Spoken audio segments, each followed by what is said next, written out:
minha família é de lá e tal. E a gente saía de Contagem e ia para Belo Horizonte para assistir os filmes nos festivais, mais especificamente 2 festivais que existem até hoje, que é o Indie e o Fest Curtas BH, sabe? E em uma das edições do Fest Curtas BH, eu comecei a ter contato, ver debates, assim, discussões sobre o fazer cinematográfico mesmo, assim, né?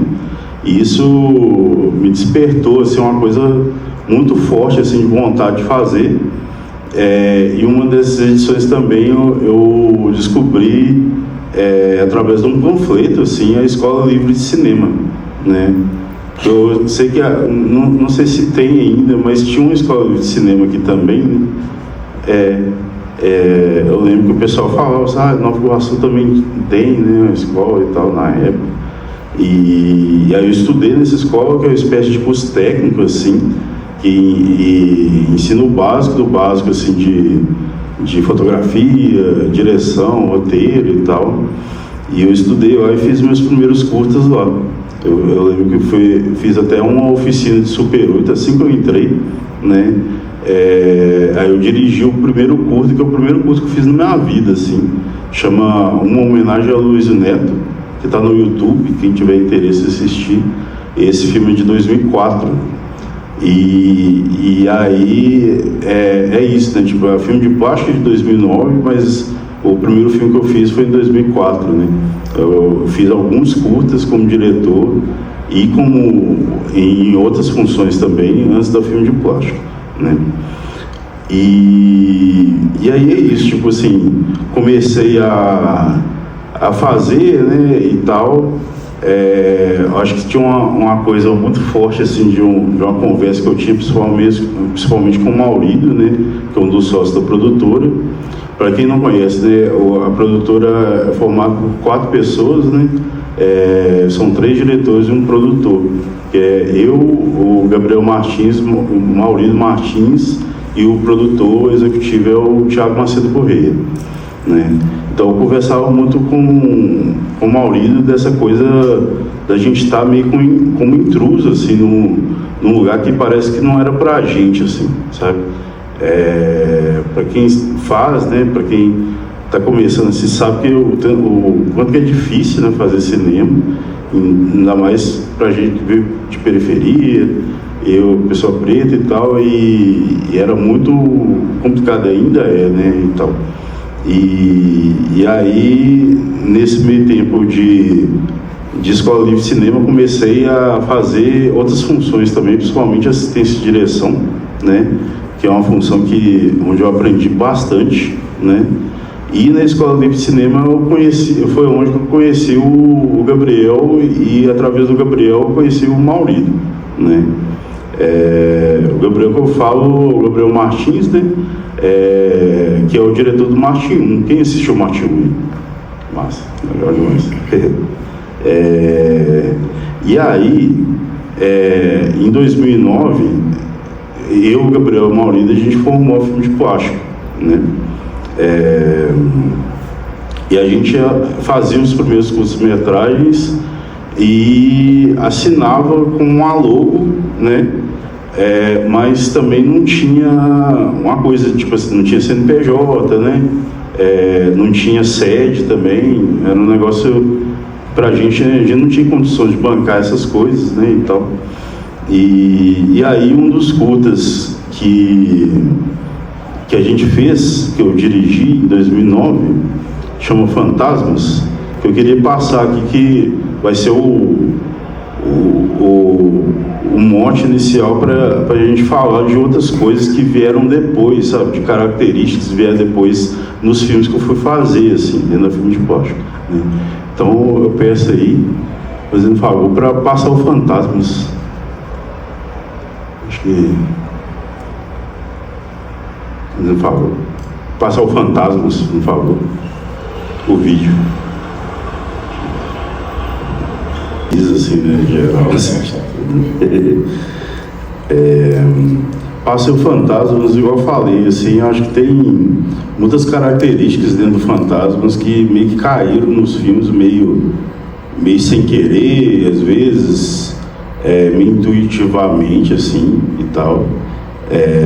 Então, essa coisa, primeiro, né, o Gabriel e o Maurito, que são os sócios da produtora, eles são os atores do filme, né?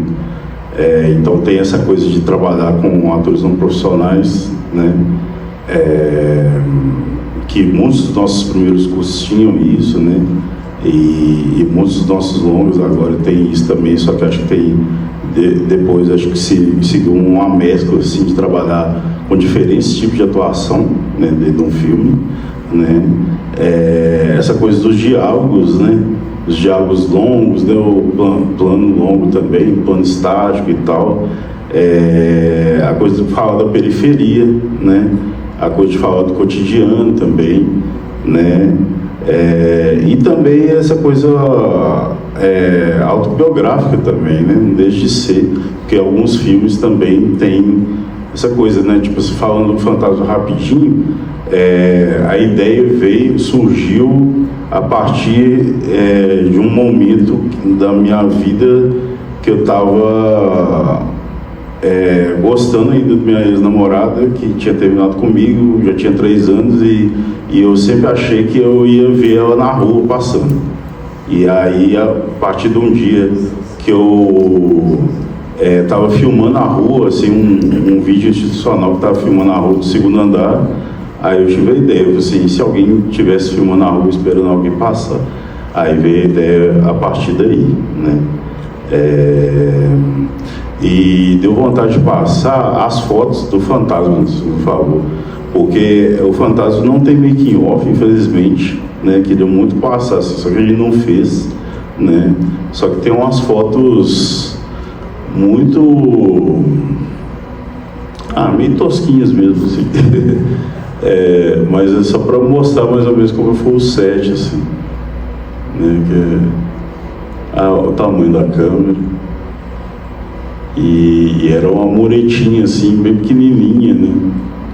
E eu ficava com o microfone passando assim, de um para outro, microfone ligado na câmera, né? Pode passar a próxima foto, por favor.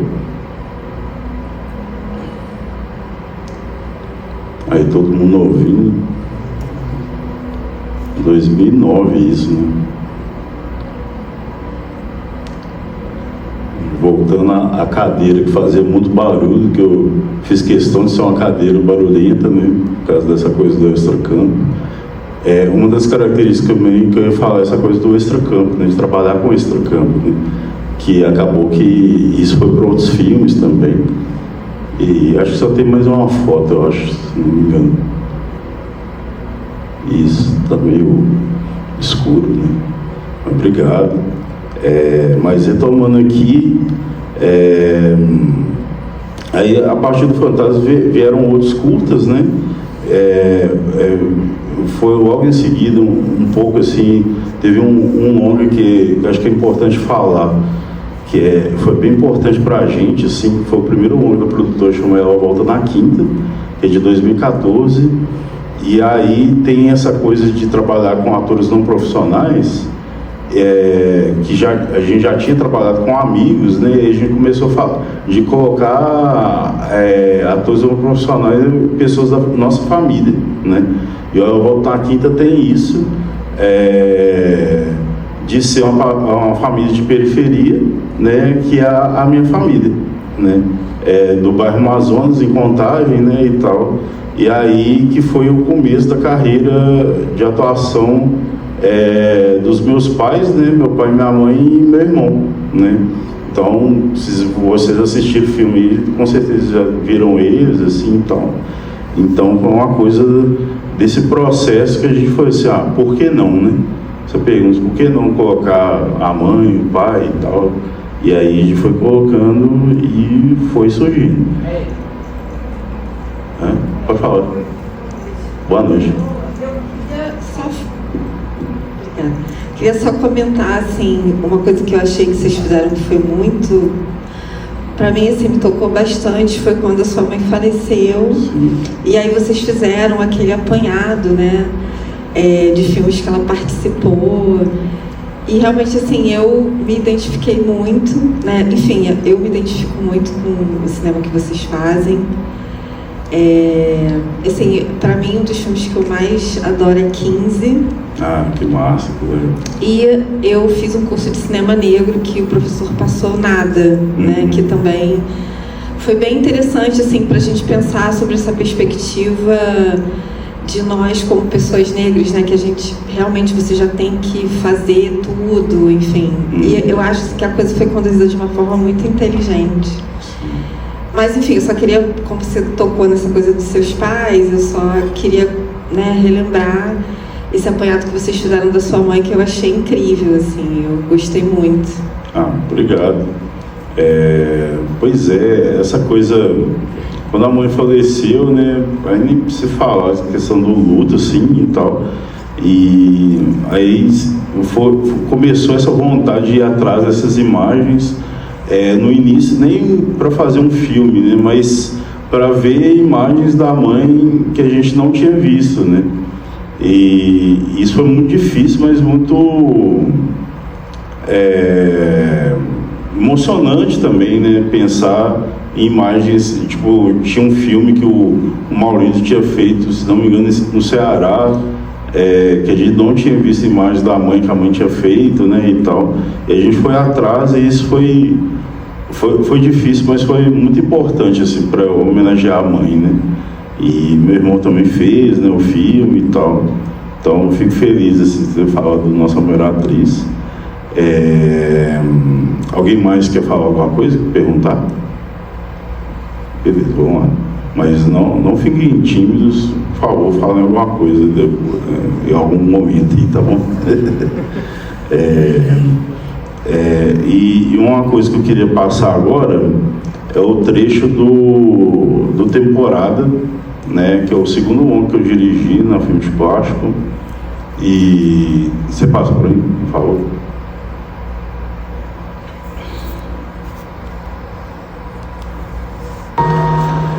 Com fantasmas também, né, essa coisa do extracampo, né, presente, essa coisa de falar da periferia, falar do cotidiano, né, aproveitar determinadas cenas para falar até dos lugares mesmo, né, principalmente da formação do bairro, né, e tal. E dentro dessas características, acho que tem também, para quem não assistiu, a temporada conta a história da Juliana, né, dessa personagem, que ela sai do interior de Minas para trabalhar no combate a endemias, né, combate à dengue, em Contagem, né. Então, acho que tem essa coisa também, que talvez foi um pouco nova, assim, dentro das coisas que eu já fiz, de pensar o olhar da personagem e pegar esse olhar para funcionar como algo que a gente conheça determinados lugares e determinadas pessoas através do olhar da personagem, né? Aproveitando que ela é de fora, né? Então tem isso, né? Através do olhar da Juliana a gente conhece várias coisas, né? Várias pessoas e tal.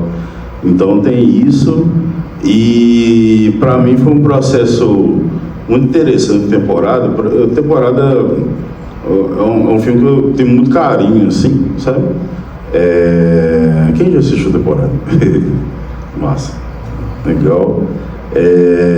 E gerou uma coisa para mim também, deu uma certa alegria, assim, pensar que é um livro diário, né? Esse aqui, né? Aí aproveitando, vendendo um peixe, tá aqui para quem quiser comprar, assim. É um livro que chama Roteiro e Diário de Produção de um filme chamado Temporada, e que eu pego em tópicos e falo de tópicos sobre o processo de feitura do filme, né? Aí começa no roteiro, passa pela filmagem, mas também chega na finalização do filme, né? Eu começo a contextualizar culturalmente, politicamente das coisas que estavam rolando lá na época, e acaba o diário, o último tópico do diário é o dia da estreia do filme Locarno, festival lá na Suíça, e é isso. Para mim foi muito terapêutico, assim, pensar nesse processo, e não que no começo do livro eu pensasse que, tipo, sei lá, vai virar um livro, sabe? Mas sei lá, do meio para o final eu pensei assim, talvez isso vire um livro, talvez eu consiga publicar, e acho que vai ser bom para aproveitar para abrir o processo, né? Que eu acho que tem poucas pessoas que abrem o processo dos filmes, né? Eu acho que é uma oportunidade de fazer isso, né? Me deu vontade de ler assim, um trechinho.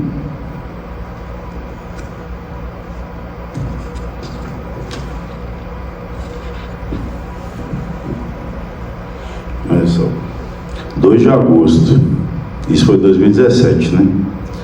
Hoje é o 4º dia de filmagem. A impressão que eu tenho é de que muita coisa já aconteceu, coisa de semanas.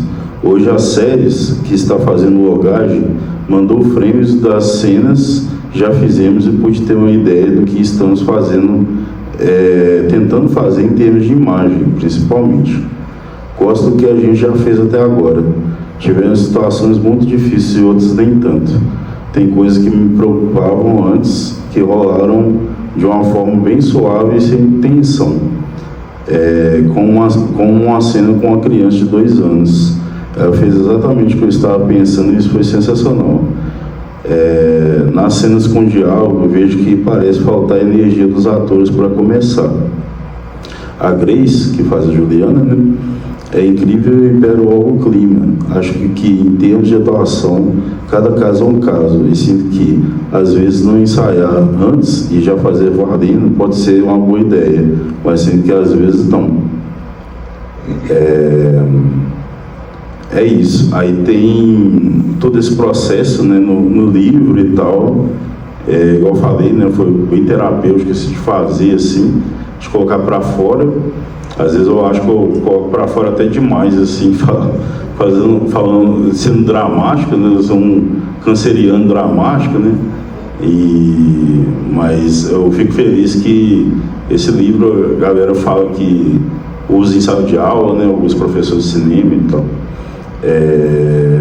E aí, nesse processo também da temporada, compartilhando um pouco mais o processo,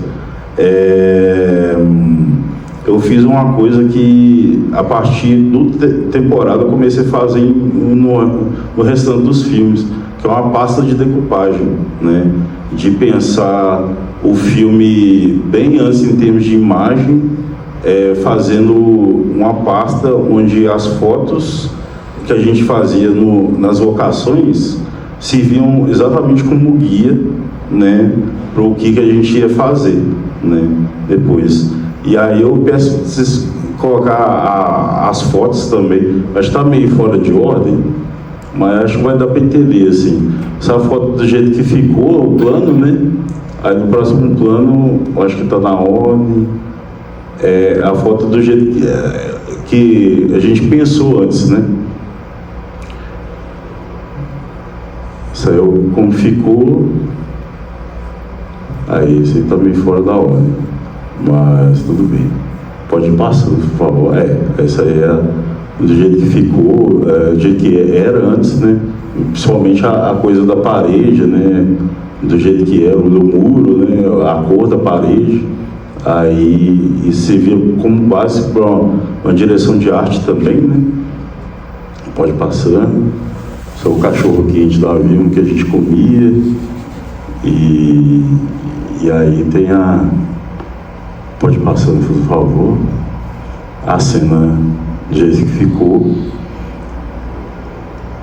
E eu compartilho isso, assim, porque para quem faz assim que faz a função de direção, talvez seja algo que não é inventar a roda nem nada, né? Mas que é algo que para mim, como diretor, assim, facilitou E acho que ajuda a equipe também, né? Ter mais segurança nas coisas que a gente, na hora de estar no set, né? Mas é isso também, né? Cada caso é um caso, porque tem diretores e diretoras que às vezes chegam no set e já escolhe o jeito de filmar na hora, né? E escolhe, não, vou colocar a câmera aqui e tal.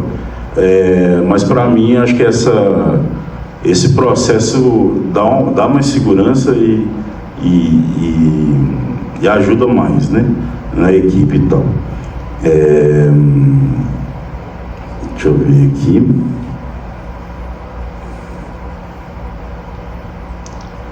Entrando agora. Alguém tem perguntas? Massa, melhor. Eu lembro que anteriormente você falou que trabalhar com atores não profissionais, e eu fiquei curioso para saber como é o seu processo de dirigir pessoas que nunca tiveram experiência com atuação para cinema. Certo, massa. Para mim é um processo. Porque eu não tenho um método assim, né? Para mim é um processo bem parecido mesmo com quem atua e tem formação em teatro, né? Em TV, assim, né? Essa coisa de mesclar, né?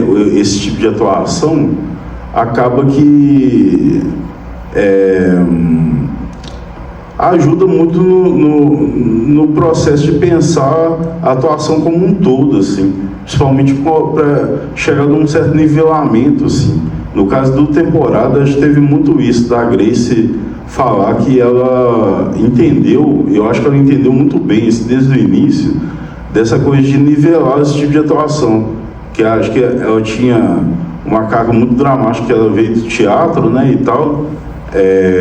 Isso não é generalizando, assim, né, e tal, mas no caso dela, assim, ela falava que, assim, acho que eu estou entendendo quando eu atuo com algum ator não profissional, né, eu tenho que reduzir um pouco, né, e talvez quem atua como ator não profissional, acho que tem que talvez aumentar um pouco, sei lá, mas eu sinto que para mim, acho que essa coisa intuitiva é muito forte, sabe? De entender, porque acho que para mim o que guia mesmo a coisa da atuação, como eu não tenho uma teoria, né, e tal, acho que é mais fazer com que as pessoas que assistem acreditem realmente no que está acontecendo, né? Principalmente naqueles diálogos que estão sendo feitos, né? Então tem uma tentativa de lapidação, assim, tanto para quem tem experiência ou não, né? No sentido de chegar num lugar e ir tirando algumas coisas, colocando cacos nos diálogos, para deixar a coisa mais natural possível, porque é um mantra, assim, acho que dentro do set, quando eu dirijo, de falar com todo mundo que vai atuar, tipo assim, eu quero que você fale do jeito que você fala normalmente do dia a dia, né? E isso vem desde o roteiro também, às vezes, de simular determinado jeito de falar de alguém, né? Como, no caso, alguns filmes, quando eu estou escrevendo o roteiro, eu já sei quem vai atuar, né? Principalmente quando é com a minha família, assim. E aí eu tento essa simulação, assim, sabe? De colocar o jeito que, sei lá, o sotaque, né? Essas coisas assim. Aí vai... essa coisa de diálogo é uma coisa que eu gosto muito de fazer, né? Gosto muito de escrever roteiro e essa coisa do diálogo, de escrever os diálogos no fluxo, assim, do pensamento, né? Como geralmente eu faço, assim, é algo que me dá muito prazer, assim, sabe? De pensar e focar, que as pessoas que assistem entendam que aquilo poderia acontecer daquela forma, né? Que aquele diálogo poderia rolar daquela forma, entendeu? Pode falar.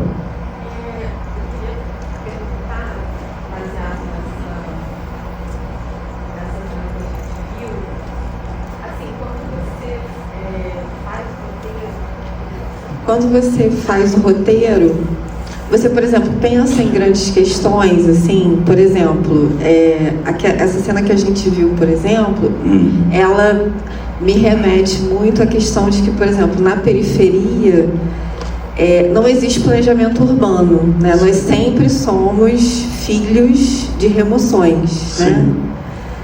E aí eu fico pensando, quer dizer, isso foi colocado num diálogo muito cotidiano, assim, meio bobo até, né, deles dois ali. Sim. Mas é uma coisa que eu, por exemplo, gosto muito de pensar, né? E então, assim, como que é isso quando a gente faz um roteiro? Você pensa nisso ou simplesmente esses diálogos, eles surgem de acordo com a história que você está criando? Porque eu acho, assim, que, por exemplo, pelo menos aqui no Rio de Janeiro, quer dizer, eu sou do Rio de Janeiro, né, e moro numa periferia. Por exemplo, pessoas da minha geração já não sabem mais como o bairro surgiu. Então, muitas vezes elas não entendem essas questões, né? Eu mesma, assim, entendo essas questões porque eu gosto, eu leio sobre. E eu comecei a perceber também como nós da periferia temos que circular a cidade inteira, a gente acaba, muitas vezes, talvez ampliando o nosso olhar, né? Então, era uma coisa que eu queria te perguntar, porque para mim essas questões, elas são muito importantes, né? E muitas vezes quando a gente não entende, né, essa genealogia dos nossos lugares, das nossas periferias, a gente não entende certos processos, até para pensar mesmo em lutar por melhores políticas públicas, né? Por exemplo, essa questão, né, enfim, nesse diálogo, né, que você mostrou, por exemplo, para mim, eu penso logo nessa questão que o Brasil foi um país que não fez reforma agrária, né? As pessoas não têm o seu espaço, né, conquistado. Então, enfim, mas é só uma curiosidade mesmo. Certo. Uma ótima pergunta, sim. E eu acho que tem uma coisa consciente, né, que acho que vem antes do processo de fazer um filme, sabe? Porque eu costumo falar que muitas das nossas questões dentro da Filmdipo, acho que a gente tem vontade de colocar em algum filme, vem de conversas de mesa de bar, assim, sabe? De pensar assim, nossa, esse pensamento ou essa questão, assim, especificamente, poderia estar num filme, entendeu? Só que a gente não pensa de antemão em que filme poderia estar, né? Só que quando a gente fez essa segunda temporada, o diálogo era outro, sabe? Tinha um diálogo no roteiro mesmo, né? Só que aí eu fiquei pensando, já que eles ficam no extracampo, a gente pode substituir esse diálogo que a gente filmou, né? A gente gravou, por outros. E aí vem essa coisa do antes, né? De pensar que o meu pai que falava dessa história da vida dos marmiteiros, sabe? E eu ficava pensando, assim, nossa, caramba, ele falava isso desde quando eu era muito novo, assim, sabe? E eu lembro que eu lembrava muito disso, muito novo, porque tinha uma questão que não foi para esse diálogo, que era uma coisa meio mágica que aconteceu depois que eles saíram da vida dos marmiteiros, que eles esqueceram o cachorro que eles tinham lá, sabe? E aí, depois, é uma história, né, que a galera conta, né, o meu pai conta, não sei se é realmente verdade, mas depois de uns 10 dias, o cachorro apareceu onde eles foram, entendeu?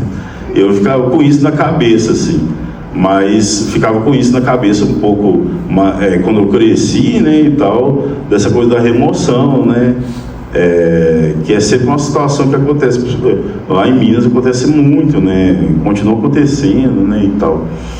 Então, acho que vem isso, sabe, vem da intuição, mas vem de captar coisas que você quer colocar no filme, sabe. Acho que tem isso em vários dos nossos filmes, né, e no caso específico disso, eu achei importante, assim, sabe. Pode falar.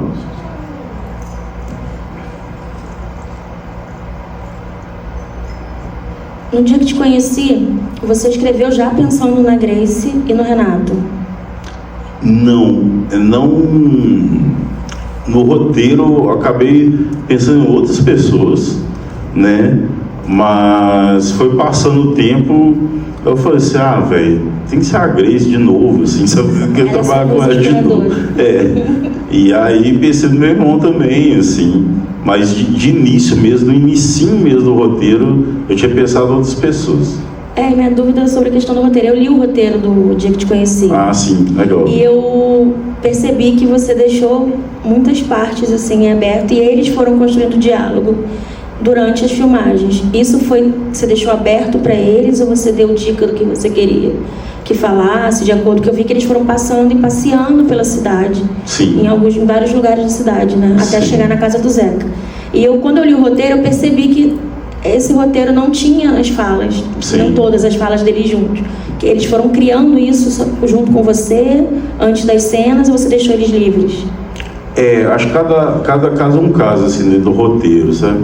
Acho que teve essa coisa de escrever o primeiro tratamento, porque o dia que te conheci, se não me engano, teve só 3 tratamentos. Aí eu escrevi o primeiro tratamento, meio que engavetei, assim, deixei um tempo, né? Mas na hora de passar para o segundo e terceiro tratamento, eu tive dificuldade. E talvez uma certa preguiça, assim, sabe? De desenvolver determinados diálogos, né? De falar assim, nossa, tem que desenvolver esse aqui. Como é que eu vou fazer? Quando que eu vou fazer isso, né? Então tinha um certo processo que era meio maçante para mim, assim. E alguns diálogos que eu achava meio difícil. Mas aí quando eu falo cada caso é um caso, porque na segunda cena do carro, né, que a personagem da Grace conta aquela história toda da mãe, da amiga dela que faleceu, aquilo lá foi um improviso total, assim. Eu pedi a Grace para improvisar um dia antes, assim, para ela pensar numa história um dia antes, né, e para surpreender o meu irmão, né, que não sabia a história que ela ia inventar. E isso a gente já tinha feito no temporada, na penúltima cena do filme, na cachoeira. Eu pedi ela para inventar uma cena, construir uma cena também, né? E ela fez isso. É por isso que a gente repetiu. Fiquei à vontade de fazer isso com ela, assim. A Grace é muito boa, né? A Grace é dramaturga também, né? Então, ela tem isso, assim. Estou tentando pensar assim, tem uma sequência dentro do Desconheci que foi a primeira vez que eu fiz um processo desse, sabe? Porque eu não sabia, eu falei isso agora da parte de decupagem, né? Eu não sabia como decupar a cena que eles chegam em casa, na casa do Zeca, e que tem esse processo que eles vão para a cama, aí depois vão para o banheiro, depois vão para o quintal, sabe? Isso aí eu não sabia como decupar, sabe? Isso aí eu fui decupar um dia antes de filmar, que eu cheguei com a equipe toda, né? A equipe era bem pequena, né? 7 pessoas. Eu fui explicando, passando de cômodo a cômodo, a gente vai fazer assim e tal. E os diálogos também foram improvisados dessa parte também, né? Então, como eu falei, né? Cada caso é um caso, né? E tal. Mas é isso, né? É legal pensar o roteiro e depois pensar o que tinha, o que não tinha, né? Sim, eu fiz isso num curso de roteiro, a professora passou pra gente ler aqui, no SESC de Nova Iguaçu. Legal. Foi a Alice e a Francine. Ah, sim. E aí elas fizeram esse trabalho com a gente de assistir o filme e pensar o roteiro. A gente também fez com Nada também. Então, elas são super sua fã, então elas sempre usavam seus filmes pra gente nas aulas.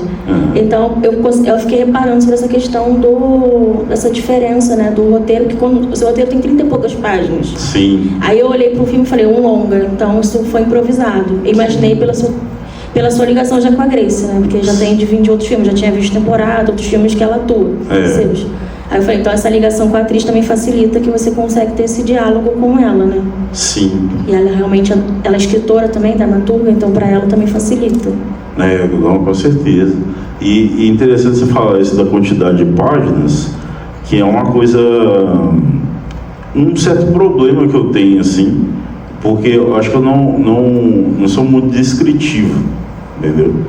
Se um personagem sai daqui e vai para lá, eu não penso assim, ele está com um sapato tal, anda passo a passo, primeiro direito, primeiro esquerda e tal, e chega no lugar. Eu geralmente escrevo assim, o personagem sai daqui e vai para lá. E isso transforma os roteiros em termos de número de páginas muito pequenos. Para quem não sabe, né, tipo, geralmente se pensa num roteiro 1 minuto por cada página. Então, no Dia que Te Conheci foi um problema, assim, porque eu mandava o roteiro para algumas pessoas, as pessoas comentavam, né, davam retorno, mas falavam assim, isso aqui não é um longa, sabe? Mas eu sempre quis fazer um longa curto, sabe? E eu bati o pé e falei assim, não vai dar, vai sim, vai rolar. Sem também ficar enchendo linguiça, né? Então, porque eu lembro que na época do Ela Volta da Quinta, que teve muito isso, que Ela Volta da Quinta é um longa com edital de curta, né? Então, acabou que a gente entregou para o edital um longa, né? Mas era um orçamento de curta, né? Aí eu tinha um amigo meu que falava assim, isso é um curta ou um longa, né? Aí ele falava, eu disse, não, nenhum dos dois, talvez é um longa, né? Então, e eu ficava com isso na cabeça, assim, eu não quero que seja um longa, assim, ou o Dia que Te Conheci, né? Então, mas foi isso, foi espremido também, né? Porque tem 71 minutos, né? A arte de fazer com pouco. Com pouca grana e pouco roteiro, né? Também. Falando do Dia que Te Conheci, queria passar o trecho do Dia que Te Conheci, por favor. Mostrar que a maioria dos nossos sets são muito calmos, né, harmoniosos, e a gente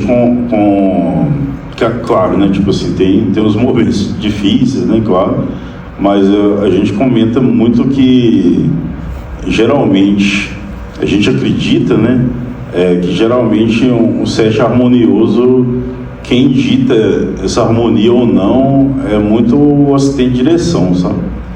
E no caso da maioria dos filmes que eu fiz foi a Mari Macedo, não sei se vocês conhecem, ela aqui do Rio, né, que passou aí na cena do bar e tal, e é isso, né, essa coisa da calma dela e tal, eu falo muito dela no livro, no Temporada, foi algo que realmente dita um ritmo, assim, sabe, e isso é muito legal, assim, dentro do set. Falando ainda sobre o Dia de Conhecer, quantas diárias? Foram 12. E foram 12 diárias com folgas, às vezes só folgas duplas, né, e tal. E às vezes a gente não cumpriu as 12 horas não, sabe? Então foi um set de boa, né, que a gente tentou fazer da forma mais calma possível, mais humana possível, né, dentro dessa doideira que é filmar 12 horas, né, por dia, né. Só que foi uma tentativa, assim, de ser um set mais de boa, assim, né? Então, 7 pessoas, e essa equipe tem uma coisa muito doida, né? Tipo, a Esther, né, que é a diretora de arte, ela fez direção de arte e figurino sozinha, sabe? Só que, tipo assim, em alguns momentos, e fez maquiagem de efeito também, aquele dedo, né, sangrando, foi ela que fez, sabe? Ela é artista plástica, assim, e ela foi o primeiro filme dela, né, então, como diretora de arte, enfim, mas tem um orçamento inicial, esse filme é bem específico dentro do filme de plástico, assim, sabe? Tem um orçamento de 100 e poucos mil, né?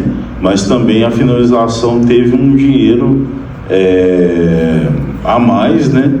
Que aí eu não sei dizer exatamente quanto, assim, o produtor meio que sabe, assim, né, e tal. Mas teve esse dinheiro que eu cheguei no Canal Brasil com uma coisa muito de urgência, assim, fala, se eu quero muito fazer um filme, eu preciso de pouco dinheiro no set, se a equipe é pequena, tipo, trabalhando em pouco tempo, né? Claro que, tipo assim, ninguém ganhou rios de dinheiro, mas todo mundo foi pago, né? E aí o Canal Brasil ajudou, assim, entrou como coprodutor, né? O Projeto Paradiso também ajudou e tal. Então foi um caso bem específico, assim, no filme de plástico. E agora eu vou passar a falar um pouco do processo, assim, de direção porque eu costumo falar que acho que tem um processo intuitivo das coisas, tem um processo meio de captar coisas no ar também, sabe? E tem um processo meio solto também, que não é uma forma certinha de você pensar uma decupagem e tudo, sabe? Tem coisas que vão surgindo e a gente vai fazendo de maneira mais intuitiva possível. Tem jeito de você passar, fazer um favor, na pasta Cena da Passarela, por favor. Aí passar o trecho que está escrito take, por favor.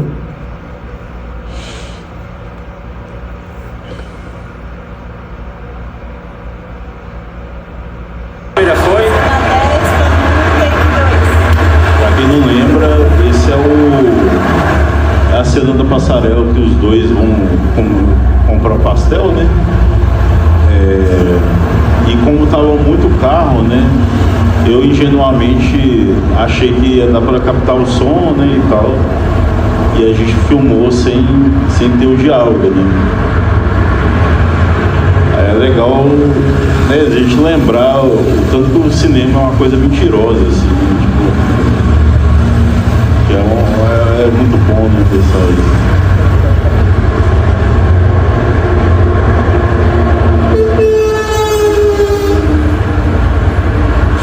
E agora eu passo a fazer um favor, o áudio, que está é o segundo arquivo, né, do meio, por favor.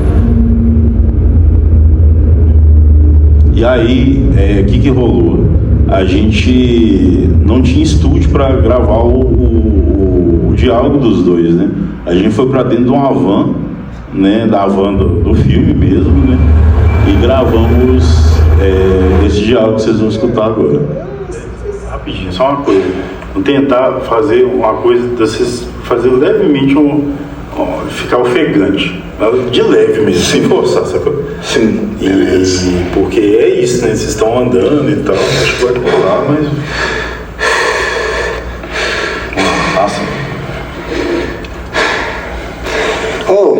Essa camisa aí, velho, camisa da hora, velho. O que é esse negócio de rap? O que é rock? O que é esse mano aí?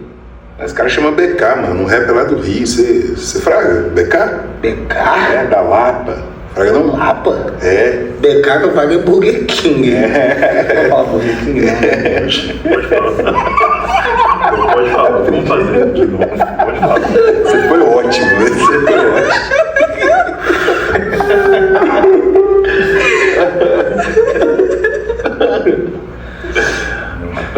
Então vai nessa linha. Uau. Depois o BH é nós. Ação. Cara, essa camisa aí, cara. O que é isso aí? É o que? Rock? Rap? O que é? Da hora, velho. É rap, cara. Um cara lá do Rio. Chama BK. BK? É. BK da Lapa. Você fraga esse cara? Não, fraga o Burger King. Não. Não é Burger King. BK, eu, hein? Ah, cara. Não frago não. Pois é. Você gosta de rap não, mano? Cara, eu não gosto não. Eu gosto mais de trap. Sabe o que é rap? Eu não gosto muito de política, não. Eu curto mais um trap pra ficar mais de boa, entendeu, velho? Entendeu? Esse negócio de política é zoado, velho. Entendi. Aí o trap é uma coisa mais leve, entendeu? Mais da hora. Dá pra curtir, pra fazer uns stories no Instagram, essas coisas. Ah, você gosta do Travis Scott, Drake, esses caras, né? Ô, cara, assim, eu gosto mais do Matuê, tá ligado? Fraga Matuê. Ah, Matuê, fraga, velho. Tem um cabelinho assim, tem um cabelinho igual do Bob Marley, tá ligado? Ele... Fraga.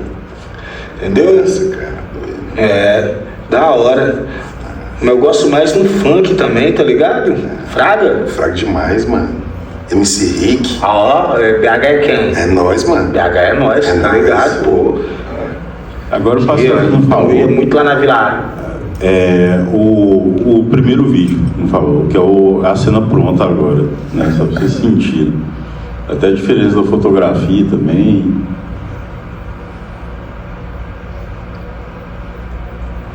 Cara, assim, eu gosto mais do Matuê, tá ligado? Fraga, Matuê. Matuê, cara. Tem um cabelinho assim, Tem um cabelinho igual do Bob Marley, tá ligado? Entendeu? Da hora. Mas eu gosto mais do funk também, tá ligado? Fraga. MC Rick. BH é quem? É nós, mano. BH é nós, tá ligado? Então eu ia muito lá na Vilarinho, Fraga. Na Vilarinho. Nossa, Vilarinho. Demais. Você já compraram ponto? Na década de 90, mano. Rolava os baianos. Você fraga os baianos? Mentira gostosa, né? De pensar. Vamos fazer assim. E para quem conhece o FBC, é isso, né? Ele falou totalmente o contrário do que, né? O último disco dele é totalmente político, né? Então, besteira. E é isso, eu falei esse negócio da coisa meio solta, de pensar essa frase, que esse foi o segundo take, né, que a gente gravou o som, né? O primeiro take, um deles falou esse negócio de BH é nós, que é uma expressão meio nova, assim, sabe? E meio que remete a várias outras coisas talvez da cena cultural efervescente de BH. Aí quando eu ouvi esse nó, sabe, essa coisa de captar, sabe? Eu quero muito que tenha isso no filme, sabe? E aí quando teve o segundo take, vocês ouviram, né? Eu falei assim, lembra do BH é nós e tal. E aí eles fizeram e ficou no filme. Então, o dia que te conheci foi um filme muito gostoso de fazer, deu muito tesão de fazer, né? Eu acho que tem uma coisa dessa harmonia, mas tem também essa coisa das pessoas da equipe, né, que era uma equipe pequena. Tem algo que a gente fez de monitoração, que vocês viram que o vídeo assiste é pequenininho lá no making off, né? E aí a gente pegou uma caixa JBL dessas falsificadas assim e ligamos na monitoração, sabe? E foi legal assim, que é algo que a gente nunca tinha feito dessa forma e feito com frequência mesmo dentro do set, que tipo assim, a gente fazia a cena, fazia o take e aí a gente colocava todo mundo para assistir, né? Depois assim. E para os atores isso foi ótimo assim, em termos de processo, isso foi ótimo fazer assim, no set, porque eles ficavam atentos e a gente comentava assim, aqui você para melhorar, você poderia arredar um pouco para cá, falar isso de determinada hora, sabe? E todo mundo entendia também no set, né, em termos de guia, né? Então, é isso, as coisas da monitoração que eu queria falar. Uma coisa que eu queria dividir também, que eu vejo, eu sou, muitas vezes eu faço consultoria de roteiro, né? E eu vejo que quem às vezes está começando assim, está começando principalmente a escrever roteiros de longa-metragem, né? Tem uma certa dificuldade de chegar num método bom, assim, sabe? Para chegar num final do roteiro, assim, né? E eu tinha muito essa dificuldade quando eu comecei, a primeira vez que eu tentei escrever um roteiro de longa, a dificuldade de ter uma certa disciplina mesmo, de escrever um pouco por dia, né? Mas eu não chegava no final, assim, eu não tinha disciplina mesmo suficiente para isso, né? E aí eu inventei um método que eu divido com vocês, assim, que geralmente tem uma ideia, né? A ideia surge de várias formas, assim, né? O dia de conhecer, por exemplo, foi um amigo meu que contou, né? Para quem assistiu, né? Tem no início do filme uma cena que é um amigo tentando acordar o outro, né? E esse caso, né, essa história de um amigo que tenta acordar o outro e o outro não consegue acordar e tal, foi uma história que um amigo contou para mim, né, que realmente aconteceu. E isso ficou na minha cabeça, né? Então, no dia de conhecer, surgiu essa ideia. Aí, geralmente, surge uma ideia de alguma forma e tal. E aí eu pego essa ideia e fico pensando nela durante algumas semanas, assim, sabe? E, tipo assim, de 10 ideias que surgem, às vezes uma que fica, assim. Porque às vezes você vai ficar pensando nela demais, aí eu falo assim, não é uma boa ideia, sabe? Tipo assim, pensei que era uma boa ideia, mas não é, assim. Aí, geralmente, sei lá, uma ideia sobra e falo assim, aí depois de algumas semanas de eu ficar pensando nela, eu falo assim, realmente essa aqui eu quero trabalhar, né? Aí eu pego e vou trabalhando numa escaleta, né? E aí eu faço a escaleta bem completa, assim, né? Do início, meio e fim e tal. E aí vem a coisa do método, assim, que não é nem inventar a roda nem nada, assim, né? Mas foi a forma que eu consegui de fazer, que para mim dá certo, que é pegar a escaleta e me isolar em algum lugar, ir para alguma pousada, algum hotel, e não sair do hotel, da pousada, enquanto eu não escrevi o primeiro tratamento. E às vezes dá 2 dias eu fico lá, desligo a internet e tal, e meto o braço, assim. E aí, como recompensa, eu saio de lá e passo na gráfica e imprimo, assim, porque eu sou 40 mais, né, tipo assim, aí já tem essa coisa do físico, assim, pra mim, da coisa física, do roteiro impresso, né, e aí pra mim isso é uma recompensa, assim. Aí eu tenho um roteiro impresso do primeiro tratamento e os tratamentos seguintes vão surgindo de uma forma mais tranquila, assim, né? Que às vezes eu sinto, assim, vou fazer o tratamento aqui e vou, sabe? Então é uma coisa que eu queria dividir com vocês.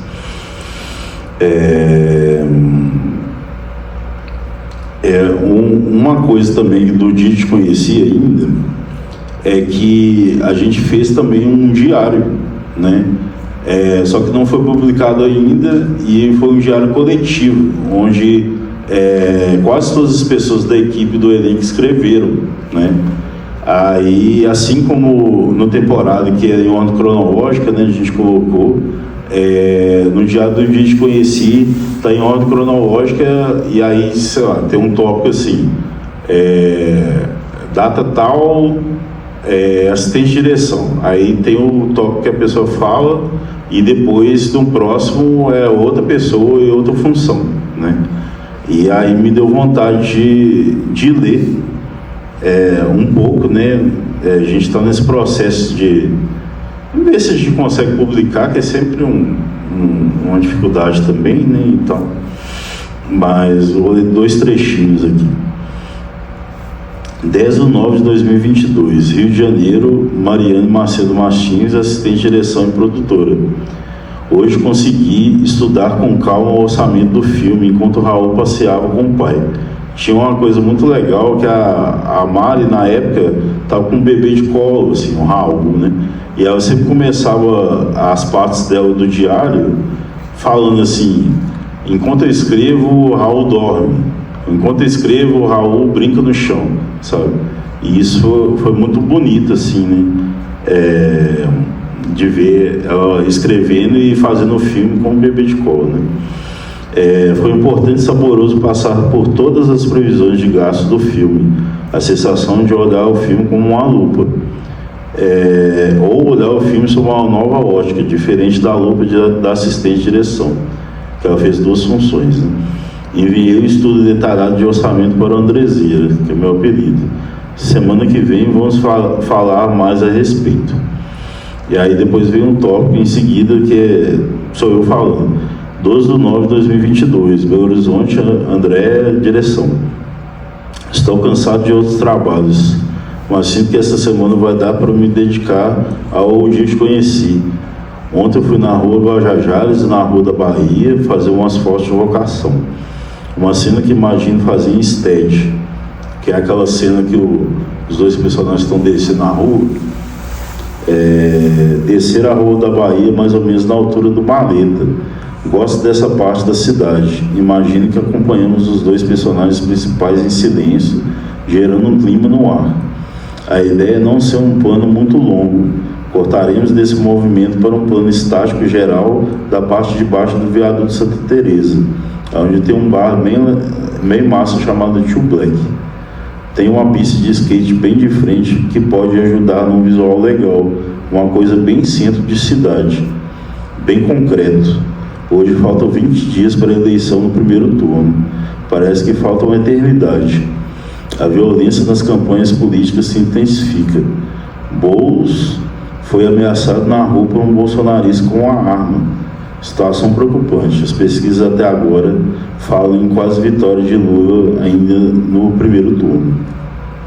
Então, aproveito para falar nessa coisa, essa situação que a gente estava filmando exatamente entre o primeiro e o segundo turno da eleição de 2022, né? Então, quem viveu sabe o que a gente viveu, né? E aí a gente contextualizou muito isso, né? Tem muita coisa no diário que a gente falou a respeito. Pode falar.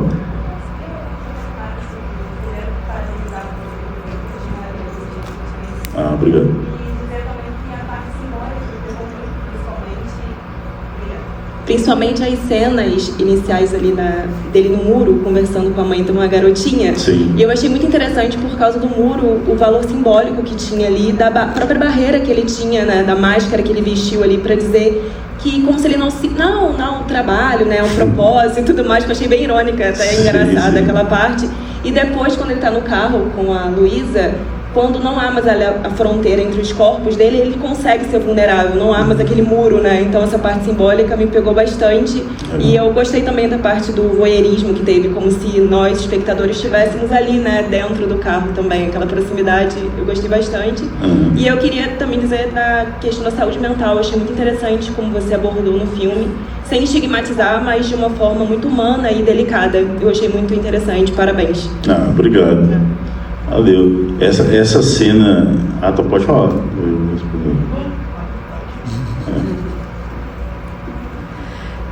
Bom, eu só queria comentar assim, que eu achei essa observação, né, da ciência de direção muito importante, né, porque de fato eu lembrei de uma entrevista que a Shirley Cruz deu para o Pedro Bial, né, e justamente ela dizendo assim, quanto que foi importante assim, estar num set com um bebê pequeno, com pessoas que tinham esse olhar, né? E eu acho que assim, é muito, assim, sei lá, pensando nos filmes que vocês fazem, né?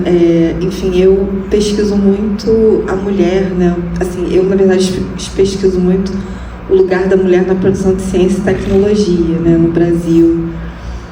E, enfim, a gente tem, né, várias lutas, né, e justamente essa luta da mulher não ter que escolher, né, entre ser profissional e ser mãe. Sim. Então, acho que muito legal, assim, ter um diário que uma profissional, né, uma trabalhadora, ela, assim, se sinta também inspirada, pelo menos é a impressão que me dá, né, desse relato dela, porque, sabe, ela tem um set no qual as coisas estão sendo olhadas, né, dentro da perspectiva que precisa ser olhada. Sim. Né, e não, assim, tirar mulheres porque elas são mães dos postos de trabalho. Então, e assim, eu acredito, né, pelo menos das coisas, eu não vi um dia em que te conheci, infelizmente, porque, enfim, essa questão da distribuição, que até eu queria que você, sei lá, se você pudesse falar um pouco, porque há pouco tempo, assim, né, eu acho que 2 filmes que saíram um pouco daquele circuito só das áreas nobres, né, que foi Homem com H e foi Ainda Estou Aqui, né? Sim. Por exemplo, Homem com H e Ainda Estou Aqui, eu moro numa periferia e eu via no meu bairro, assim, consegui assistir no meu bairro. E, por exemplo, o dia que te conheci, infelizmente, mas eu sei assim que tem uma série de questões da distribuição, né? Mas, sei lá, se você pudesse comentar em relação a isso, como é que esses filmes, primeiro, conseguiram isso, que eu achei assim bem estranho, assim, estranho no sentido que a gente geralmente não vê filme brasileiro com esse alcance, né? E assim, eu acho muito ruim, assim, porque no sentido assim que vocês têm histórias que, enquanto para pessoas que são da periferia, né, são histórias que nos fortalecem muito, né?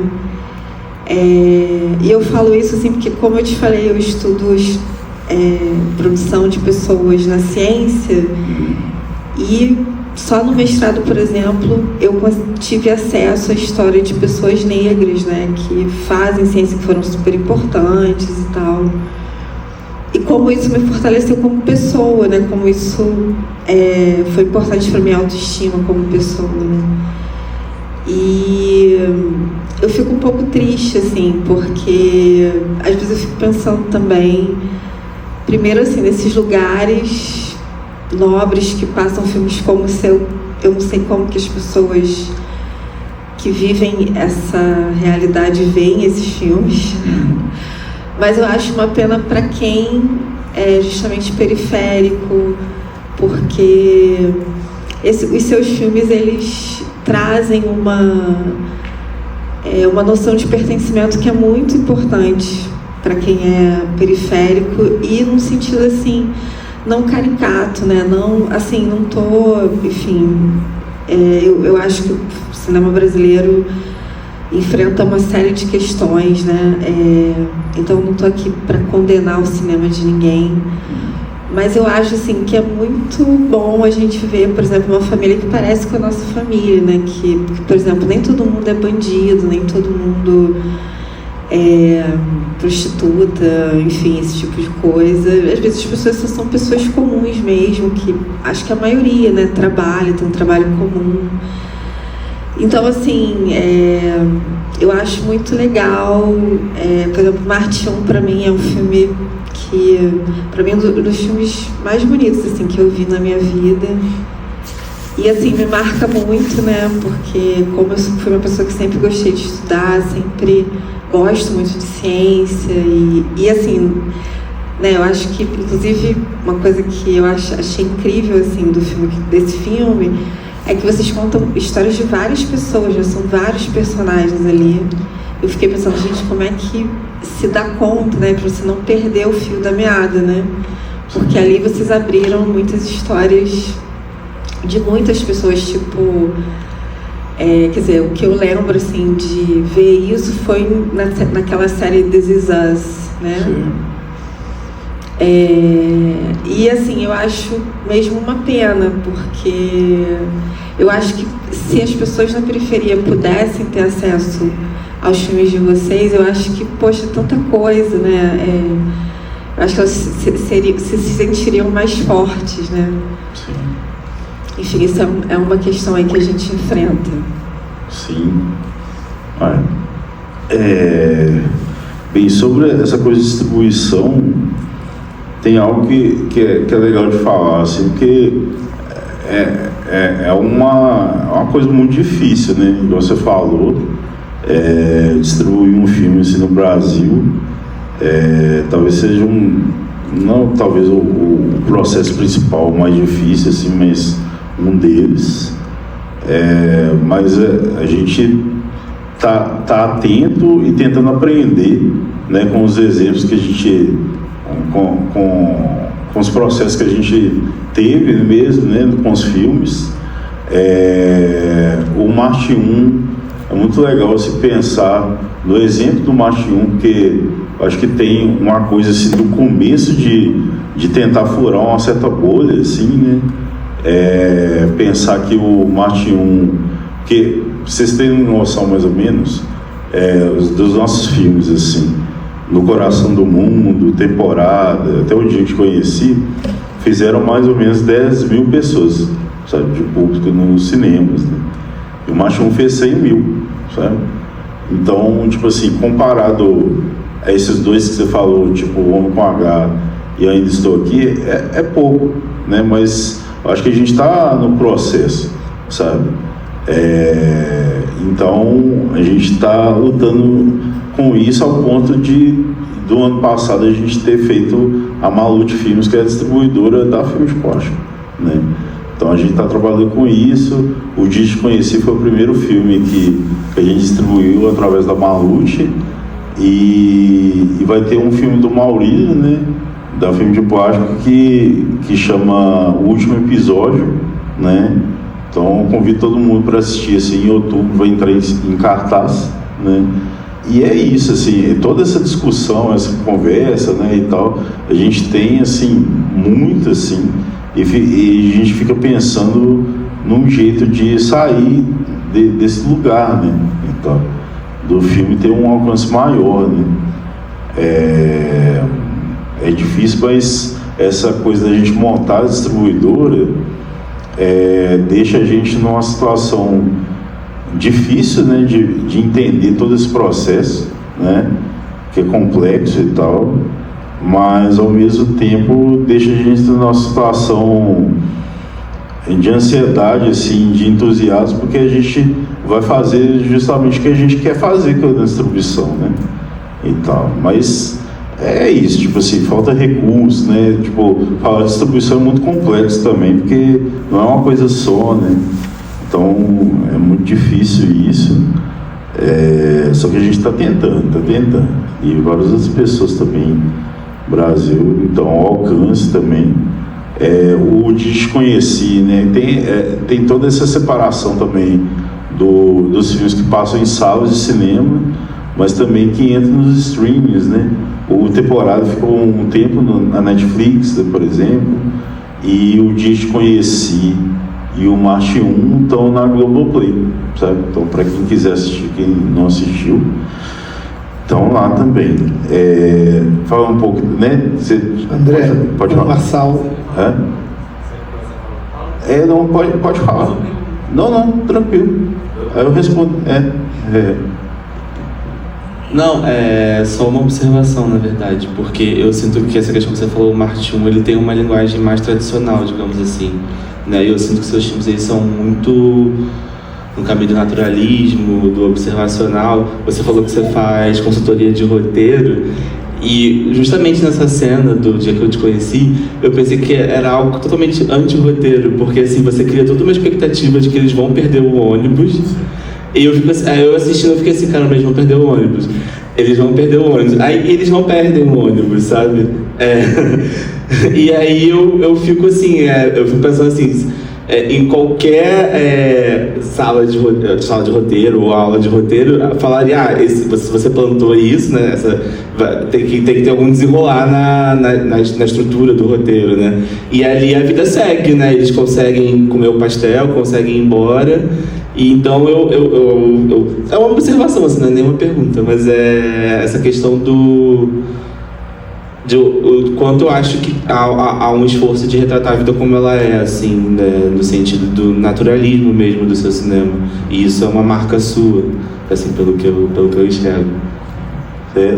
O Desconhecido, o roteiro, né? Acho que tem umas coisas. Eu já vi um comentário que eu achei muito engraçado, assim, até no Letterboxd mesmo, assim, de alguém comentando, falou assim, não, dependendo do laboratório que o roteiro do Desconhecido participasse, a galera ia cortar, sei lá, 60% do roteiro, assim. E eu acho interessante, assim, porque pensar que esse 60% do roteiro é o que eu realmente mais gosto, assim, sabe?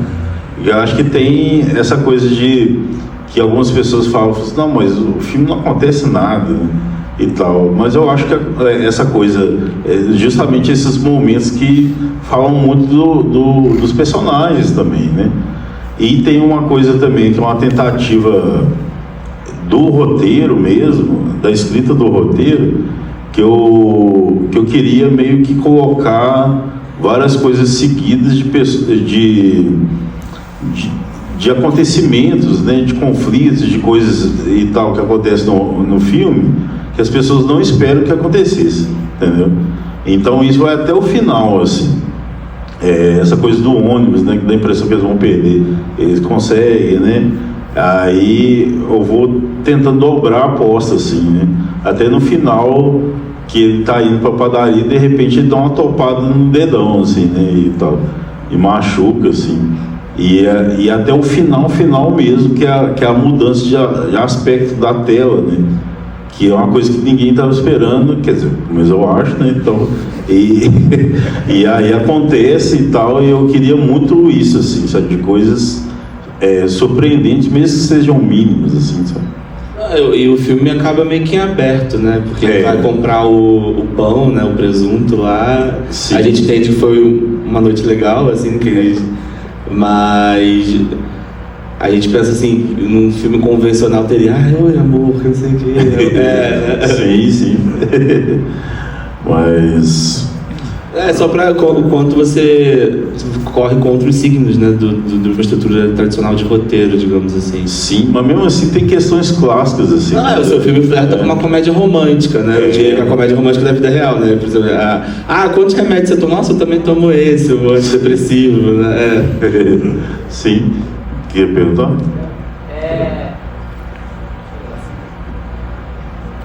A minha pergunta é um pouco nesse assunto mesmo, assim, né? Acompanho o trabalho de vocês há muito tempo e é um cinema muito inspirador, assim, para quem quer começar a fazer cinema, assim, acompanhar filme de plástico. E vocês têm, quando você fala de intuição, eu vejo muito como um método artístico mesmo que vocês têm, de ser uma coisa meio irregular mesmo dentro do que a gente chama de cinema, né? Galera que você vai fazer um curso fica, uma página é 1 minuto, e você, não quero saber se é 1 minuto ou não, e tudo bem, porque é uma arte, né? Então, minha pergunta é assim, como que você dirige filme dos outros, assim, como é que você lida com trabalhos de fora, né? Não coisas mais autorais suas, queria primeiro perguntar isso, porque, sei lá, acho que o método de vocês até para fora do produto final do filme é muito interessante, porque vocês fazem curta-metragem ainda, coisa que eu adoro, assim. Sim. Assisti o Atalé recentemente, sensacional. Gosto muito de quando o cinema vai para esse lugar de respeitar o desejo do cineasta mesmo, e não essa grande crescente que o cinema impõe para as pessoas, né? Vou fazer só longa-metragem agora. Sim. Queria que você falasse um pouco disso, né? De onde vem esse desejo de produzir essas coisas. Eu acho que é um desejo muito pessoal e que inspira muito mesmo, assim, a galera que eu vejo numa toada muito de... Vou falar de temas atuais, vou falar de cinemas de blockbuster, não, acho que esse tipo de cinema é muito artístico, assim, é muito autoral, muito autônomo, né? Mas a pergunta é meio que assim, como é que você lida com... Quando não é uma coisa sua de vocês. Certo. Eu acho que a única experiência... a única experiência que eu tive, assim, de dirigir um roteiro que não era meu, né, foi numa série da HBO que chama Pique da Neblina, que eu dirigi o 4º episódio da 2ª temporada. E aí, pra mim, eu encarei isso como um desafio, assim, que a série foi feita em São Paulo, né? Aí eu saí do estado e tal, morei 6 meses em São Paulo e tentei ter essa experiência, né? E isso foi muito legal, assim, de pensar outras formas de fazer, né? Para quem assistiu a série, tipo, uma linguagem bem diferente do que as coisas que eu dirijo, né? E tal, mas foi uma experiência legal, assim, pensar. E essa coisa dos curtas-metragens, para mim, assim, eu costumo falar que, para mim, a diferença entre curta e longa é só a duração do tempo de filmagem, assim, sabe? Eu tenho muita vontade de fazer mais curtas, mais longas também, assim. Acho que depende muito da urgência mesmo, sabe? Tipo assim, eu quero contar essa história e não importa a duração dela, sabe? Então eu vou lá e faço, assim, sabe? Quer falar? Sim, gente, eu tô, assim, extasiada, assim, que eu acompanho o trabalho do André há muito tempo, assim. né? Trabalho com cinema também, sou professora de cinema, e Fantasma, eu estava falando com o Sandro, é um dos filmes que eu mais passei em sala de aula, porque ele, para mim, ele é um recomeço da história do cinema, assim, né? Quando a gente vai pensar o que é um plano cinematográfico, e aí começar com esse filme, pensar que um plano cinematográfico pode ser feito com essa câmera, pode ser, né, pensado esse enquadramento, esse tipo de iluminação, ele realmente vai trazer essas outras experiências estéticas que a história do cinema nos negou por muito tempo, assim. Eu acho que a Filmes de Plástico, desde o surgimento, enquanto né, pensamento de cinema que vocês movimentam, além dessa produção artística muito bonita e poética, é de trazer outras possibilidades de pensar um cinema em vários outros territórios, né? De vários outros modos de produção. Quando você está falando do seu processo de criação, você está falando de outros modos de produção, né? De fazer junto, fazer com a família, não precisar se deslocar para a capital, não ir para Rio, São Paulo também. Então, a história da produtora, da Filmes de Plástico, é uma história, né, de um outro cinema possível, num país, num processo também de pensar a democratização do cinema, né? Que a gente, né, avança e retrocede por N questões políticas, que eu imagino que a maioria que saiba. Então eu queria, antes de colocar qualquer questão, trazer a importância, assim, de escutar você aqui, né, em Nova Iguaçu, a importância do SESC que está fazendo essa masterclass em várias unidades, porque é uma experiência muito fundamental para a gente acessar não só narrativas cinematográficas, mas outros modos de pensar o cinema, conhecer um artista como você, né, e como você entende o processo do cinema como um processo artístico, afetuoso. Ele é muito transformador, assim, né, um gesto realmente de tornar acessível. Eu fiquei pensando, existe quase um túnel entre Contagem e Nilópolis, entre Contagem e a Baixada Fluminense, né, e é um túnel entre periferias e periferias, entre, né, contextos que estão fora de um centro estruturado, que nos aproximam, né, e nos aproximam para uma poética, né. Eu sinto muito, assim, desde a primeira vez que eu vi teu cinema, que traz, né, um olhar poético atento de quem está ali vivendo a vida, né? E eu acho que uma dos lugares, e contemplando essa vida, e tendo amor por essa vida. E uma das violências que às vezes a gente encontra ao fazer cinema, ao estudar cinema, é esse gesto de ir para o centro, essa necessidade, né, de fazer narrativas, e aí seja tanto de uma dimensão concreta, material, estar em centros de poderes, quanto criar narrativas que também vão estar dentro dessa estética, dentro de uma estética comercial. Então, te escutar é perceber que um cinema artesanal, né, ele é possível, ele é um outro modo também sustentável de fazer cinema, né? A gente não está falando de uma lógica fora de um mercado, mas é um outro mercado, assim. E é um mercado que é sensibilidade e que o território faz parte, né? Contagem faz parte. Acho que Contagem faz parte do imaginário do cinema brasileiro hoje, inegavelmente, assim. Então, queria pedir, assim, né, realmente como pedir essas iniciativas que sigam acontecendo pelo SESC, porque a gente tem realmente poucos espaços públicos na Baixada Fluminense, mas esse espaço aqui, ele pode ser, né, um provedor desses encontros que transformam, assim. E a gente está numa região, acho que você conhece um pouco da Baixada Fluminense, mas ela é uma região com uma história, né, de cineclubes, uma história de cinema muito antiga, né? Sandro, que está aqui, é um cineclubista do Baixada Cine, né, uma cidade que é vizinha aqui, Belfort Roxo, não tem sala de cinema, mas tem o Cineclube Baixada Cine, que promove esses encontros, né?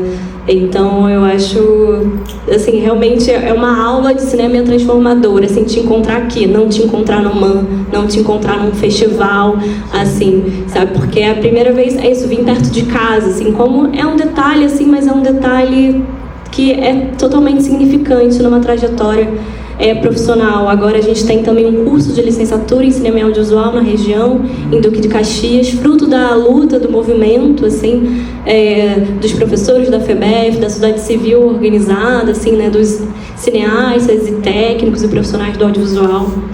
Então eu tô assim, é muito amor pelo seu cinema, mas também por esse trabalho, como, né, o seu trabalho, ele possibilita que outros profissionais possam se ver trabalhando de outras formas, né? Porque é isso, é um imaginário que vai se expandindo, né? E cada plano, esse modo de pensar, ele está expandindo imaginários, como foi falado por ela. Qual é o seu nome?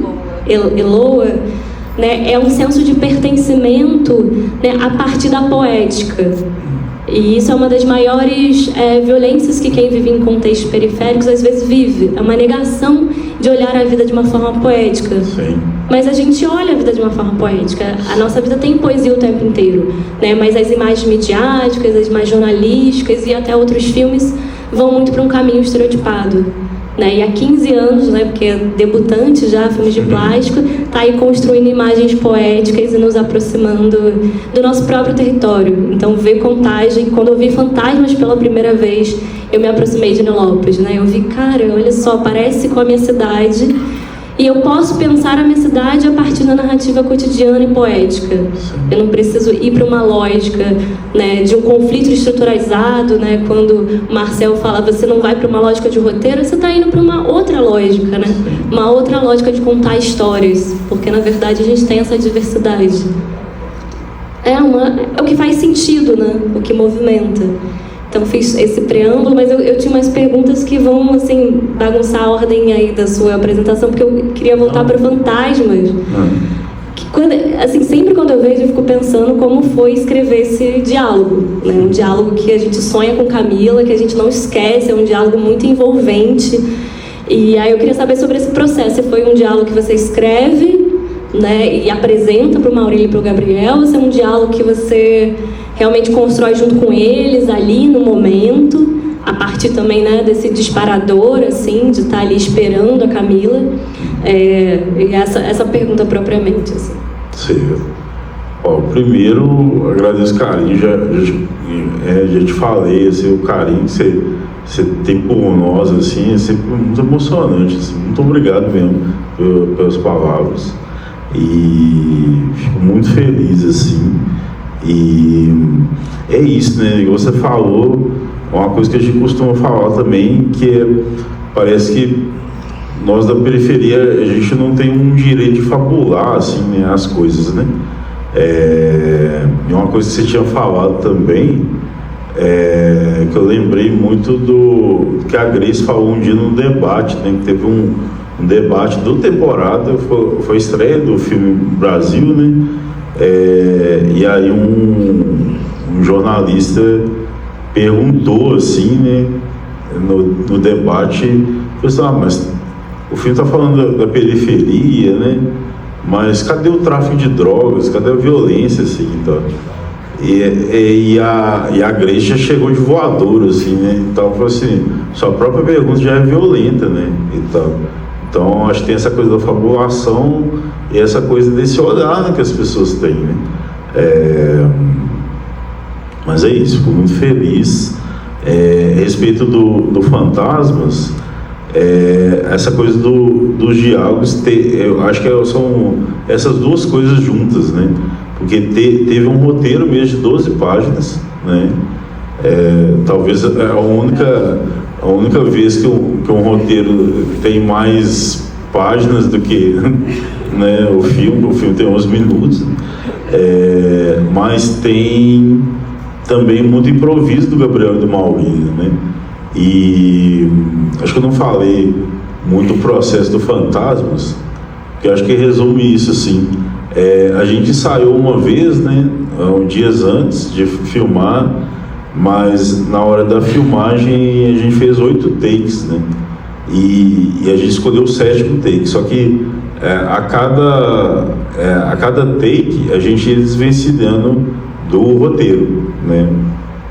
Só porque nos primeiros takes eles liam mesmo o roteiro, né? Aí a gente foi soltando e coisas foram surgindo de improviso dos dois, assim, né? Essa coisa de falar do futebol, né, e tal, da pelada e tal, é algo que foi eles que colocaram e tal, e foi surgindo. Na minha cabeça hoje meio que embola o que tinha e o que não tinha no roteiro, sabe? Eu dei vontade até de voltar um pouco no roteiro para saber o que tinha na essência mesmo, assim. Mas E eu acho o Gabriel e o Maurílio muito bons atores, né? O jeito que eles falam, os seus diálogos e tal. E para mim é muito engraçado rever o filme, sabendo que o Maurílio ele fica nervoso do mesmo jeito que ele fica no filme, assim, sabe? De meio xingar o Gabriel e tal.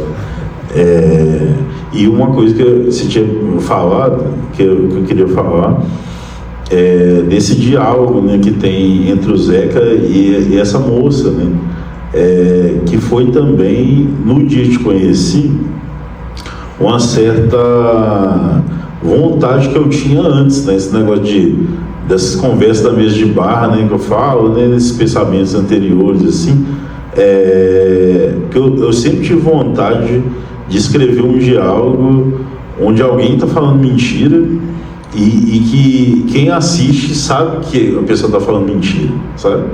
Então é esse momento, né, do filme, né? E a gente sabe que ele está mentindo mesmo, assim. E isso deu vontade de fazer, e aí surgiu essa oportunidade, né? Então, é isso. Alguém que mais quer perguntar? Pode falar. Assim, na verdade é uma reflexão assim, que eu queria falar. Porque, assim, aqui, por exemplo, tem muitos realizadores que a gente faz cinema aqui na Baixada. Eu, a Catu, que acabou de falar, o Sandro, o Cíntia, a Luana. E eu, nessa lógica de realizar cinema na periferia, eu fico pensando muito... Me pegou muita fala que você falou, a primeira vez que eu dirigi um texto que não era meu foi quando a HBO me chamou e tal. E eu fico pensando que... nessa lógica do mercado como um todo, assim, porque eu sinto que se eu não escrever o meu roteiro, se eu não me inscrever no edital, se eu perder o edital do SESC, se eu perder o edital da Secretaria de Cultura, eu não vou trabalhar, se eu não vou conseguir seguir com o meu cinema, digamos assim. Porque eu não sei se isso é uma lógica de você estar fazendo sempre o seu cinema autoral, ou se isso é uma coisa, tipo assim, de não enxergarem como uma possibilidade de você poder ser convidado para fazer alguma outra coisa, entendeu? De uma outra linguagem, talvez. Não sei se eu estou sendo muito claro, mas eu sempre fico com a sensação de que se eu não correr atrás, eu não vou fazer, assim, eu não vou realizar. Então eu sempre tenho que estar ligado no que está aberto, nas oportunidades que surgem, assim, e que isso tem que vir de mim, assim, no sentido de... como criador mesmo, assim, eu tenho que correr atrás, não só para fazer o meu cinema, mas também para conseguir trabalhar com o que eu quero, assim, e conseguir me sustentar, digamos assim. Eu não sei se isso é uma coisa que todo mundo aqui compartilha, mas eu tenho essa sensação, assim, de que, sei lá, daqui a pouco eu tô chegando no meu 10º curta e eu não sei se eu me sinto incluso no mercado, assim, de certa forma, sabe? Porque você falou, você fez um longa com 7 pessoas, sabe? E, assim, pra mim, vocês da Filme de Plástico são a referência do que é o cinema, hoje assim, a referência do que é o cinema da periferia no Brasil, assim, não tenho uma dúvida disso. E eu não sei, assim, eu queria saber se isso é uma coisa que você compartilha, que vocês compartilham, que vocês também estão criando a própria distribuidora de vocês, como vocês falaram, mas eu tenho a sensação como realizador aqui de Nova Iguaçu, que se eu parar, eu não vou conseguir trabalhar, ou vou ter que ir para um trabalho que não é aquilo que me apetece, digamos assim. Não sei, eu não sei se eu fui também muito claro, mas... Não, acho que entendi. Acho que tem também, acho que seguir esse caminho, talvez o mais autoral, né? Eu acho que demanda muito tempo e energia da gente, né? Porque é isso, quando você escreve um roteiro e pensa, se eu quero fazer isso, né? Para executar é muito difícil. Então, eu costumo falar, assim, dessas masterclasses que eu estou dando, que, tipo assim, coletivamente já é muito difícil você ter um grupo, né? Você tem um grupo de pessoas, já é muito difícil. Sozinho, mais difícil ainda, né? Pelo que você fala, assim, eu não sei, né? Tipo assim, parece que é meio um rolê mais solitário, assim, que você ou não? Não, óbvio, tem pessoas que trabalham comigo, mas eu sinto que... Mas em algum momento é meio solitário não, também, com certeza, né? sim, ainda mais a escrita de roteiro, assim. Sim. Pra mim, meu processo é totalmente solitário, assim, na escrita de um roteiro. Sim. Mas eu costumo falar essa coisa de encontrar a própria turma, assim, sabe? Porque é isso, de correr atrás de uma coisa que é muito difícil. Eu sei mais ou menos, assim, de amigos que falam assim, que os editais aqui no Rio são meio difíceis, né? Não é? Acho que tem um... Rio Filme, por exemplo, que tá aberto agora. Meio que eu falo, talvez seja até... é muito difícil, parece, né? Vão sempre para as mesmas pessoas, para as grandes produtoras, enfim, é isso. Eu tenho um diretor aqui no Rio que eu sou muito fã, que é o Alan Ribeiro, né? E às vezes eu fico pensando, não, eu queria muito que o Alan fizesse um filme com orçamento massa, assim, sabe, e tal. Acho que eu já falei isso com ele já. Mas enfim, é um processo muito difícil, né? E dependendo de onde a gente mora, realmente se torna mais difícil ainda, né? Então, eu acho que e aos poucos, mas também essa coisa, tipo, eu acho que às vezes não tem problema você ir para um lado de fazer algo que não é seu, assim, digamos, não é seu, né? Eu acho que é só tomar cuidado de ter a energia suficiente para continuar fazendo as coisas que são suas, né? Porque às vezes tem isso também, né?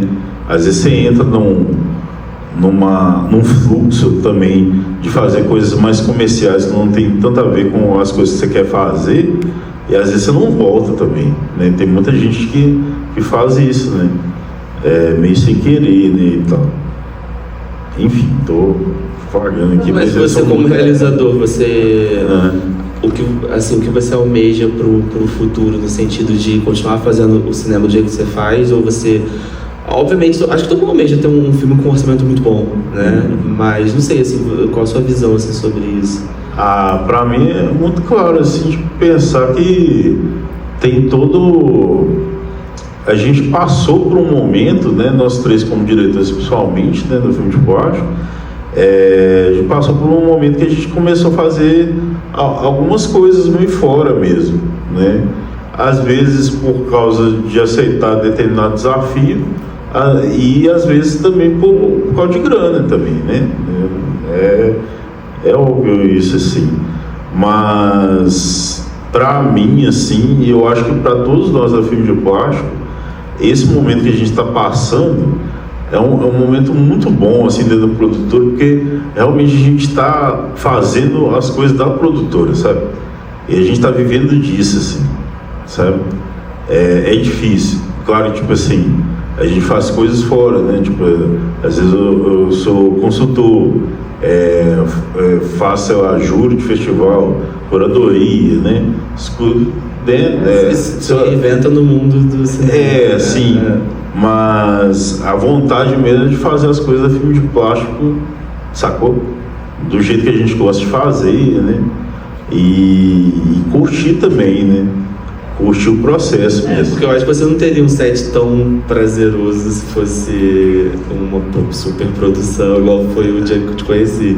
Sim, às vezes é difícil. Às vezes é difícil. Pode falar. Tem umas questões assim da parte estética dos teus filmes que eu fico pensando muito, eu fico muito curioso para ver como é que as coisas se resolvem para você. Você falou um pouco da decupagem e tal. Obrigado. Vendo os filmes do Gabriel, por exemplo, né, acho que ele faz uma decupagem um pouco mais tradicional, de plano contra plano, o uso mesmo da espacialidade dos cenários ali. E quando a gente vê filmes seus, como por exemplo o Fantasmas, que é essa coisa do rigor absoluto da câmera parada ali, né, não tem nenhum tipo de corte e tal. As próprias cenas que você está mostrando, elas são todas baseadas em um único plano estático, e a cena se desenrola com os personagens no espaço. Essa câmera faz poucos movimentos, né? Tem até movimentos eventualmente, mas eu fico pensando muito assim na questão de duração do plano, né? De você esticar esse plano, deixar eles descerem toda a passarela com o áudio deles ali, e a coisa do extracampo, do som também, que é muito forte no teu filme. A gente nota muito som fora. A cena da Grace subindo a escada tem um som de escola, criança brincando ali. E fico pensando nessa questão da duração do plano. Se você faz uma cobertura de cena, você posiciona a câmera do outro lado e faz ele vindo de frente, você escolhe acho muito legal nesse filme a cena que o Zeca está correndo pela passarela e você vai fazendo esse zoom acompanhando ele, descendo ali. Então, uma outra lógica de decupagem seria você fazer vários cortes, né, para dar aquela cena de aceleração e tal. E, na verdade, a câmera vai tranquila, né, acompanhando ele por ali. Então, fiquei pensando muito nisso, a questão da decupagem, de cobertura de cena. Se você escolhe outros ângulos e depois você joga fora só para ter e pensar nessa decupagem, ela já vem muito pronta, assim, de uma câmera fixa, de um espaço específico que você quer fotografar, enquadrar, enfim. E também pensar na questão de montagem, assim, cai muita coisa, a sensação de que os filmes são tão econômicos, assim, de que está tudo tão desenhado para ser desse formato que a gente não consegue imaginar muita cena que tenha caído, ou cenas extras que não entraram, ou arcos que você abandonou, assim, dá a entender que tudo desde o início é daquele jeito, assim. Isso é muito interessante de pensar, porque a gente meio que não vê alternativa para o filme ser, a não ser do jeito que ele é. Quando a gente pode olhar para uma decupagem e ficar pensando, poderia ser uma câmera aqui, então... Não, parece que é a única forma possível, assim. Não como um rigor no sentido opressivo, de não dá para ser de outro jeito, porque tem uma liberdade muito grande, mas de imaginar que é isso, é essa naturalidade de estar ali no espaço e acompanhar esses personagens. Enfim, só fiquei pensando nisso. Sobre os planos, pode falar. Só complementar a pergunta, que aí você responde junto. Qual é o cineasta, assim, que você tem como uma referência nesse sentido? Se tem, né? Para pensar esse outro tempo no cinema. E aí eu fiquei pensando muito em Ozuwa agora, assim, né? Tipo, se Ozu seria uma referência também para pensar essa poética do cotidiano e esse tempo mais lento de sentir, né? E fazer sentir. Aí só para complementar. Completar o complemento rapidamente. É porque eu já vi gente fazer comentários sobre o seu cinema, de falar do Hong Sang-soo, né? Desse cineasta que faz o filme assim, em 2, 3 dias, ele resolve tudo, ele escreve o roteiro, ele monta o filme, ele faz a trilha. E o Hong Sang-soo tem muito essa coisa de duas pessoas conversando sem plano contra plano, né? A câmera pega os dois ali. E aí, dependendo do que está rolando na cena, mais dramaticamente falando, ele dá um zoomzinho de leve para o rosto da pessoa, depois ele volta. E são sempre temas muito prosaicos, assim como você coloca nos seus filmes. Enfim, eu não sei se você concorda com essa aproximação que fazem do Hong Sang-soo, se você acha que tem alguma linha comum aí, enfim, só colocar essas questões. Certo, massa. Sobre os planos, a grande maioria da parte da decupagem são planos únicos mesmo, sabe? Eu acho que tem alguns exemplos de, às vezes, fazer um plano mais fechado de alguém, quando um diálogo com duas pessoas, mas realmente eu fico tentando prestar atenção muito nas coisas que se repetem nos filmes, se eu repito só por repetir, ou porque realmente eu gosto mesmo de fazer desse jeito, sabe? Mas eu acho que é mais a segunda opção, assim, sabe? Eu acho que eu gosto de fazer desse jeito. E eu consigo visualizar determinadas coisas só desse jeito mesmo, sabe? Mas não é regra também não, tipo, você acha que 90% assim, realmente assim de pensar o plano único, assim, eu acho que tem essa relação com os diálogos, que eu acho que sem corte, acho que tem uma possibilidade maior das pessoas que assistem prestar atenção mais no diálogo, né? Não ter uma interrupção assim, de um corte que vai levar a algum lugar, né? Então tem isso. Sobre a montagem,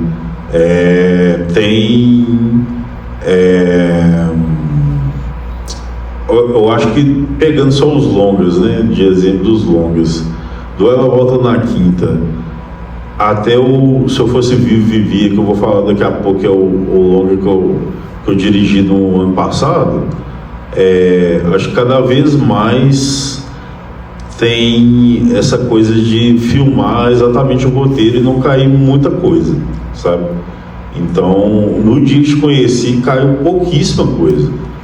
Aí tem até essa escadinha, senão Ela Volta na Quinta, se fosse, a gente colocou um brutão assim, né, do primeiro corte, esse corte 0, acho que daria, eu vou botar aqui, tem 1h48, mas acho que daria um filme de 2h30 mais ou menos, sacou? Então caiu assim e tal. A montagem foi muito difícil, né? Eu vou botar aqui, eu acho que a montagem dos filmes nossos é uma das mais difíceis. A gente mostrou para muita gente também, então teve muita opinião que levou a cabeça nossa para outros lugares, né? O Temporada foi mais de boa, aí cortou menos. O Desconhecido cortou quase nada, sabe? E o Se Eu Fosse Vivo também. Não, Se Eu Fosse Vivo talvez tenha cortado um pouco mais do que o Desconhecido, né? Agora, sobre as referências, a primeira vez que eu ouvi falar de Hang Sang-soo foi num debate que me perguntaram, né? E tal. E eu até então não tinha assistido nada assim, sabe? Mas me falaram que parecia, né? Aí depois eu fui assistir, aí eu falei assim, acho que tem relação mesmo, né? E tal. Só que talvez os dois zooms que tem no Dia que Te Conheci tem uma relação com ele, assim, mas não, tipo assim, foi referência pontual mesmo, né? E tal. E o Ozu, o Ozu tem uma relação muito doida, assim, porque o Ozu tem filme pra caramba, né? Ele dirigiu, sei lá, uns 40, 50 filmes, né? E eu assisti muito pouco, né? Na verdade, eu assisti 2, que é o Era Uma Vez em Tóquio e o Pai e Filha.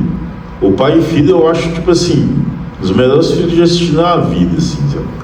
E eu fico muito feliz quando alguém relaciona os filmes que eu dirigi com o Ozu, assim, sabe? Porque eu acho que não tem mais a ver, né? Mas eu acho que seria, se eu assistisse os outros filmes, acho que me influenciaria mais do que o Hang Sang-soo, tipo isso, sabe?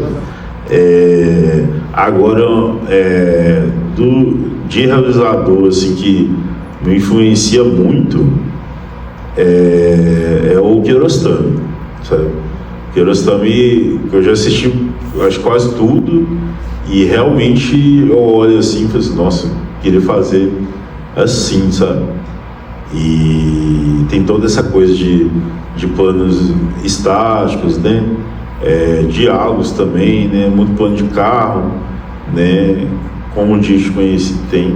Até essa coisa da referência direta do Dia que Te Conheci foi de um filme do Kiarostami que chama Um Alguém Apaixonado. Alguém já assistiu esse filme? Não? Que é um filme que ele fez no Japão.